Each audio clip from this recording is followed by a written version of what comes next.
Assalamualaikum warahmatullahi wabarakatuh. Perkenalkan, nama saya Habib Nabil dengan NIM 2207351. Di sini saya akan mempresentasikan hasil dari jawaban UAS saya. Baik, untuk soal yang pertama yaitu tuliskan nama, fungsi, komponen, jenis atau tipe dan cara kerja pada rem cakram beserta gambarnya. Rem cakram fungsinya adalah untuk menghentikan atau mengurangi kecepatan roda pada kendaraan. Jenis atau tipe, terdapat beberapa jenis rem cakram, di antaranya yaitu rem cakram hidrolik, rem cakram mekanik, dan rem cakram elektrik. Pada umumnya, rem cakram yang paling umum digunakan adalah rem cakram hidrolik.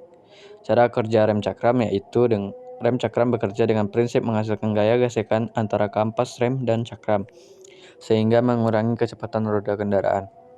Berikut untuk penjelasan cara kerja dari rem cakram. 1. Cakram. Rem cakram terdiri dari cakram piringan yang terpasang di atas roda. Cakram ini biasanya terbuat dari logam yang tahan panas seperti besi cor atau paduan logam khusus. 2. Kaliper. Kaliper merupakan komponen yang berfungsi untuk menekankan kampas rem ke cakram. Kaliper biasanya terbuat dari logam dan memiliki piston-piston yang dapat bergerak. 3. Kampas rem. Kampas rem berfungsi sebagai pemegang bahan gesek yang akan menekan cakram ketika diberi tekanan oleh kaliper. Kampas rem umumnya terbuat dari bahan tahanan panas seperti bahan komposit yang mengandung serat-serat khusus. Kemudian yang terakhir itu piston. Piston berada di dalam kaliper dan berfungsi untuk menekan kampas rem ke cakram sehingga diberikan tekanan oleh sistem rem. Untuk soal yang kedua, tuliskan prinsip kerja, nama, dan fungsi komponen serta cara kerja pada booster rem dan rem servo udara. Baik, untuk prinsip kerja dari booster rem. Booster rem adalah komponen pada sistem rem mobil yang berfungsi untuk meningkatkan tekanan hidrolik pada rem, sehingga memperkuat daya pengereman. Prinsip kerja booster rem adalah sebagai berikut. Ketika pedal rem ditekan, udara atau vakum di dalam booster rem akan menghasilkan gaya yang akan menggerakkan piston di dalamnya. Gerakan piston akan menghasilkan tekanan hidrolik yang akan diteruskan ke sistem rem mobil. Tekanan hidrolik ini akan memperkuat daya pengereman, sehingga pedal rem dapat ditekan dengan lebih sedikit usaha. Nama dan fungsi komponen pada booster rem. 1. Vakum atau sistem pneumatik. Digunakan untuk memberikan tekanan udara vakum pada booster rem. 2. Chamber atau ruang vakum. Tempat terjadinya perubahan tekanan udara atau vakum. 3. Piston. Fungsinya yaitu mentransfer tekanan udara atau vakum menjadi tekanan hidrolik pada sistem rem. 4. Spring atau pegas. Fungsinya yaitu mengembalikan piston ke posisi semula setelah tekanan udara atau vakum dilepas. 5. Check valve atau katup pemeriksa. Mengatur aliran udara atau vakum saat pengereman agar sesuai dengan kebutuhan. Baik, untuk prinsip kerja servo udara adalah komponen pada sistem kemudi mobil yang menggunakan tekanan udara untuk membantu pengereman kemudi. Prinsip kerja servo udara adalah sebagai berikut. Ketika pengemudi memutar kemudi, gerakan tersebut akan mempengaruhi katup servo udara. Perubahan posisi katup akan mengendalikan aliran tekanan udara. Tekanan udara yang dihasilkan akan membantu pergerakan roda kemudi sehingga nama dan fungsi komponen sehingga mempermudah ke pengemudi dalam mengendalikan arah mobil. Nama dan fungsi komponen dari rem servo udara. 1. Katup servo atau valve. Mengatur aliran tekanan udara sesuai dengan posisi kemudi yang diinginkan. 2. Konektor udara atau air konektor. Fungsinya yaitu menghubungkan komponen servo udara dengan sumber tekanan udara. Ketiga yaitu silinder pendorong atau power cylinder. Fungsinya yaitu meneruskan tekanan udara ke mekanisme kemudi untuk menggerakkan roda kemudi. Selanjutnya, reservoir udara atau air reservoir. Fungsinya yaitu tempat menyimpan tekanan udara sebagai sumber untuk servo udara. Yang terakhir yaitu filter udara atau air filter. Fungsinya yaitu memastikan udara yang masuk ke servo udara bersih dari kotoran atau partikel lainnya. Untuk cara kerja dari rem dan servo udara yaitu pertama, booster rem. Booster rem, ketika pedal rem ditekan, udara atau vakum yang dihasilkan dari sistem vakum atau sistem pneumatik akan menghasilkan gaya pada booster rem. Kemudian gaya ini akan menggerakkan piston di dalam booster rem, yang kemudian menghasilkan tekanan hidrolik pada sistem rem mobil. Tekanan hidrolik tersebut akan diteruskan ke kaliper atau silinder rem yang akan mendorong bantalan rem cakram atau tromol untuk melakukan pengereman. Untuk dari cara kerja servo udara, pertama yaitu ketika pengemudi memutar roda kemudi, sensor atau katup kontrol akan mendeteksi pergerakan dan mengirimkan sinyal ke katup kontrol. Kemudian katup kontrol akan mengatur aliran udara yang masuk atau keluar dari power silinder tergantung pada arah dan kecepatan pergerakan roda kemudi. Yang ketiga, jelaskan analisis diagnosa gangguan perawatan beserta perbaikan pada booster rem dan servo udara. Untuk analisis dan diagnosa pada booster rem dan servo udara, pertama periksa gejala. Identifikasi gejala atau masalah yang terkait dengan booster rem dan servo udara seperti rem yang tidak berfungsi dengan baik, pedal rem yang merasa lembek, atau suara aneh yang terdengar pada penginjakan pedal rem. Kemudian periksa tekanan hidrolik. Periksa tekanan hidrolik yang dimaksud adalah pada sistem rem untuk menghasilkan bahwa tekanan yang dihasilkan cukup kuat untuk beroperasi dengan baik. Periksa juga apakah ada kebocoran pada sistem. Kemudian periksalah koneksi dan kabel. Periksa semua koneksi dan kabel yang terhubung ke booster rem dan servo udara. Pastikan tidak ada kabel yang terputus atau koneksi longgar yang dapat mengganggu kinerja sistem. Periksa vakum. Jenis sistem rem menggunakan servo udara. Periksa sistem vakum untuk memastikan bahwa tekanan vakum yang cukup tersedia. Periksa apakah ada kebocoran atau kerusakan pada selang vakum. Kemudian periksa komponen. Periksalah komponen booster rem dan servo udara seperti vakum booster, katup vakum, katup kontrol, rem, dan saklar tekanan hidrolik. Periksalah apakah ada tanda-tanda kerusakan, keausan, atau kebocoran pada komponen tersebut. Perawatan dan perbaikan pada booster rem dan servo udara. Setelah melakukan analisis atau diagnosa gangguan pada booster rem dan servo udara, langkah berikutnya adalah sebagai perawatan. Yang pertama yaitu membersihkan atau mengganti filter vakum. Jika sistem rem menggunakan servo udara, periksa filter vakum dan bersihkan atau ganti jika perlu. Filter yang kotor atau tersumbat dapat mengurangi kinerja sistem. Kemudian mengganti komponen yang rusak. Jika ada komponen yang rusak atau aus, gantilah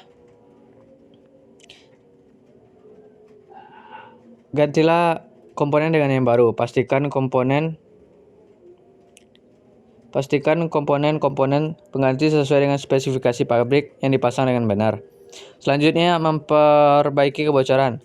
Jika ada kebocoran pada sistem rem, perbaikan kebocoran tersebut dengan mengganti segel atau memperbaiki bagian yang rusak. Pastikan semua hubungan diikat dengan baik dan tidak ada kebocoran yang terjadi. Kemudian, mengganti fluida rem. Lakukan penggantian fluida rem secara berkala sesuai dengan rekomendasi pabrik. Fluida rem yang tercemar atau kualitas yang menurun dapat mempengaruhi kinerja sistem.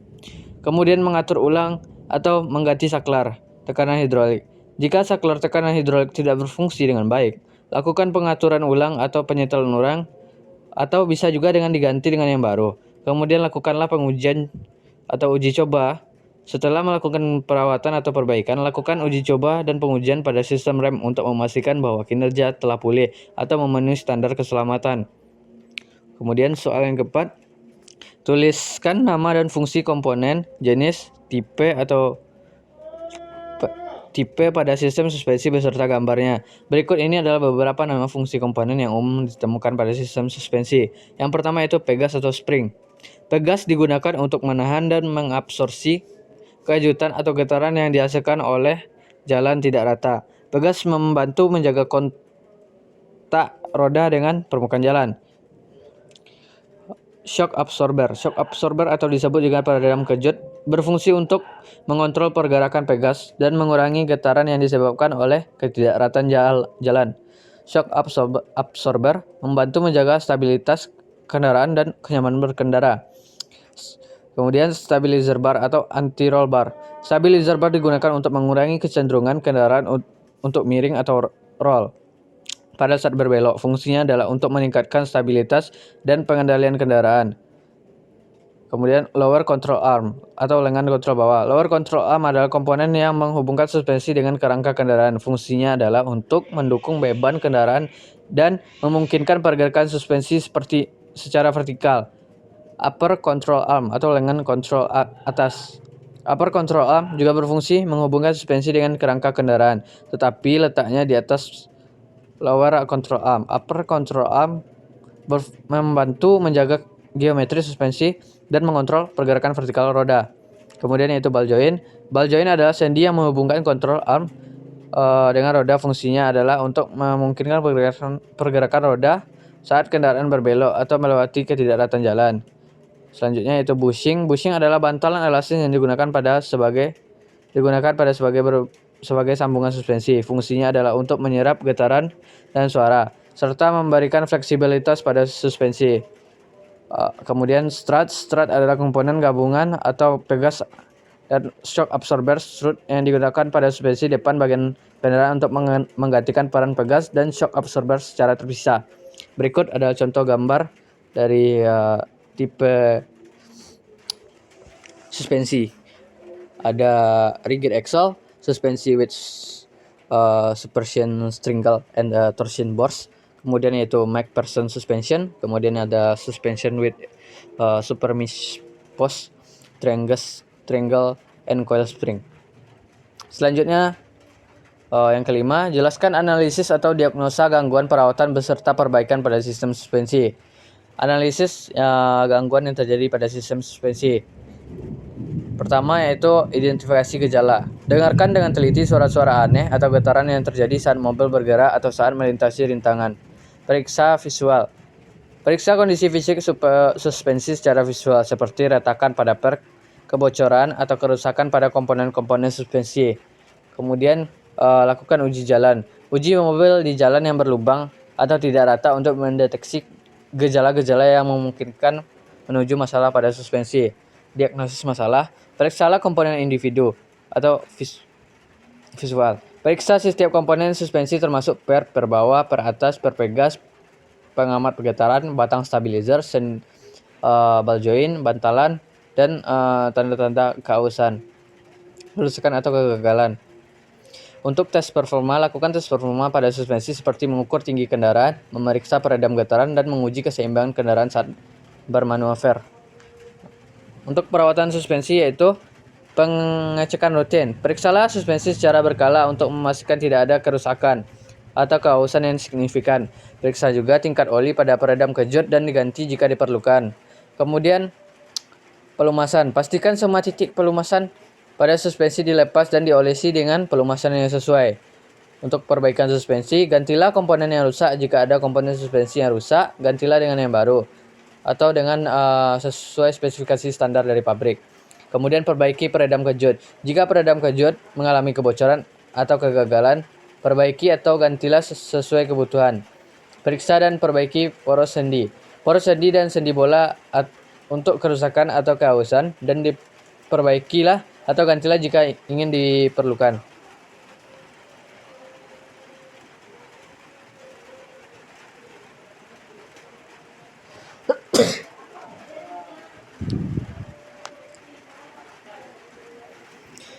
Kemudian yang keenam, tuliskan perbedaan suspensi yang dipakai pada mobil penggerak roda depan dan penggerak roda belakang beserta gambarnya. Perbedaan suspensi yang digunakan pada mobil penggerak roda depan dan penggerak roda belakang terutama berkaitan dengan pengaturan geometri suspensi dan karakteristik penggeraknya.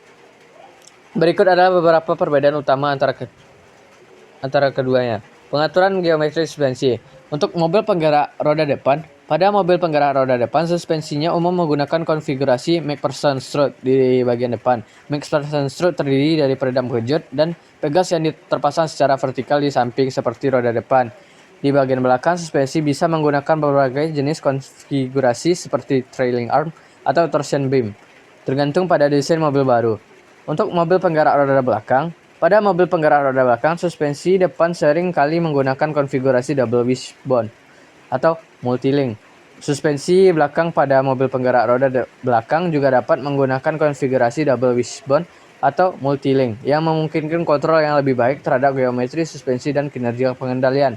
Untuk karakteristik dari penggerakannya, mobil penggerak roda depan, pada mobil penggerak roda depan, suspensi biasanya lebih cenderung melaju lurus atau keluar dari tikungan ketika kecepatan tinggi atau saat pengemudi berakselerasi. Hal ini dikarenakan kekuatan penggerak yang juga berada di roda depan sehingga adanya kecenderungan untuk melepas traksi pada roda belakang.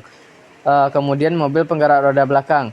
Pada mobil penggerak roda belakang, suspensi memiliki kecenderungan oversteer yang lebih tinggi. Oversteer terjadi ketika belakang mobil kehilangan traksi dan mobil kecenderungan untuk berputar atau oversteer.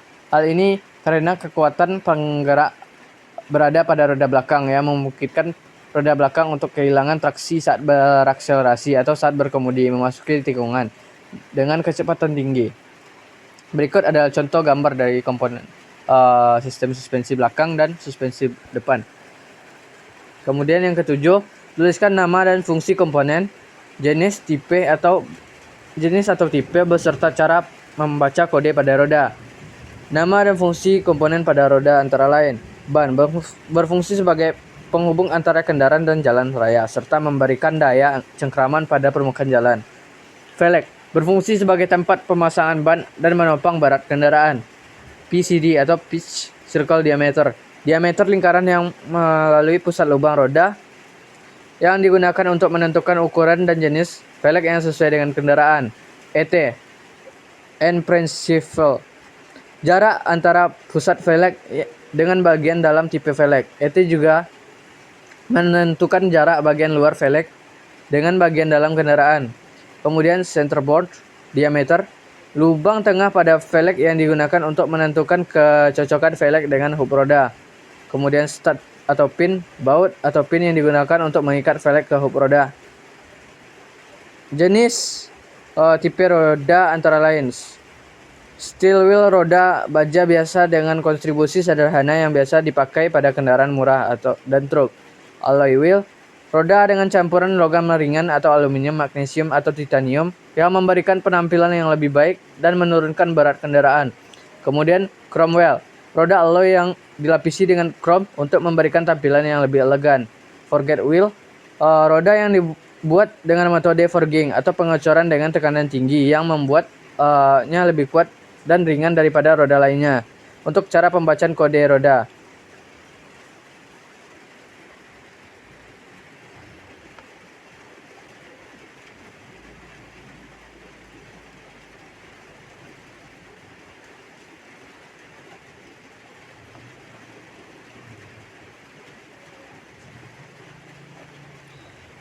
baik, untuk pembacaan kode roda, PCD kode ini biasa terdiri dari dua angka yang dipisahkan oleh garis miring. Biasanya 4:4 atau 100. Angka pertama 4 menunjukkan jumlah lubang baut pada velg, sedangkan angka 100 menunjukkan diameter lingkaran yang melalui pusat lubang velg dalam satuan milimeter. ET kode ini terdiri dari angka yang menunjukkan jarak antara pusat velg dengan bagian dalam tepi velg dalam satuan milimeter. Kode ET juga biasa ditandai dengan huruf ET atau IS atau inspective atau interventions. Center bore, kode ini menunjukkan diameter lubang tengah pada velg dalam satuan milimeter. Biasanya kode center bore ditandai dengan huruf C. Contoh pada kode roda 6.5J kali X 15 ET 38 4 kali 100 4x 100 CB 57.1. Kode di atas menunjukkan bahwa roda memiliki 6,5 inci J, diameter 15 inci, jarak pusat velg ke tepi dalam 38 mm, kemudian memiliki 4 lubang baut dengan jarak 100 mm antara pusat lubang dan diameter lubang tengah velg 57,1 mm. Selanjutnya yang terakhir, jelaskan analisis atau diagnosa gangguan perawatan beserta perbaikan pada roda. Yang pertama yaitu analisis, diagnosis atau gangguan. Jika terjadi gangguan pada roda, langkah pertama adalah mengidentifikasi gejala atau masalah yang dialami. Beberapa gejala umum yang mungkin terjadi pada roda termasuk getaran yang tidak normal saat kendaraan, suara berisik pada roda, ketidakseimbangan atau ketidakstabilan saat melaju, atau adanya kebocoran pada angin pada ban.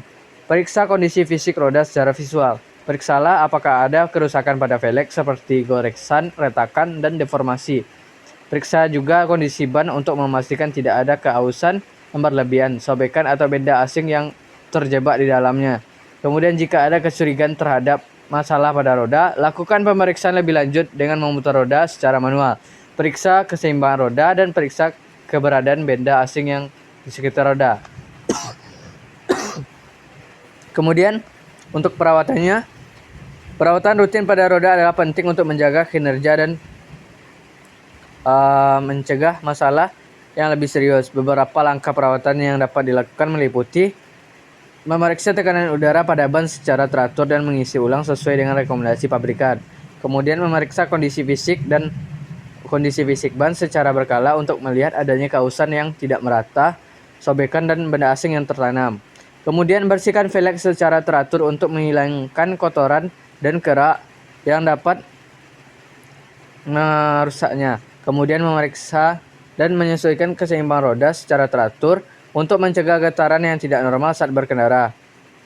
Untuk perbaikannya, yang pertama yaitu jika terjadi masalah pada roda, beberapa perbaikan yang mungkin diperlukan antara lain yaitu mengganti ban yang aus, rusak atau tidak aman untuk digunakan. Kemudian memperbaiki atau mengganti velg yang mengalami kerusakan fisik seperti goresan, retakan, atau deformasi. Kemudian mengganti baut atau pin yang rusak atau lepas pada velg. Selanjutnya yaitu menyesuaikan atau menyeimbangkan uluran roda untuk menghilangkan getaran yang tidak normal saat berkendara. Kemudian yang terakhir yaitu mengganti atau memperbaiki katup ban yang bocor dan rusak. Mungkin sekian penjelasan yang dapat saya sampaikan. Saya akhiri. Assalamualaikum warahmatullahi wabarakatuh.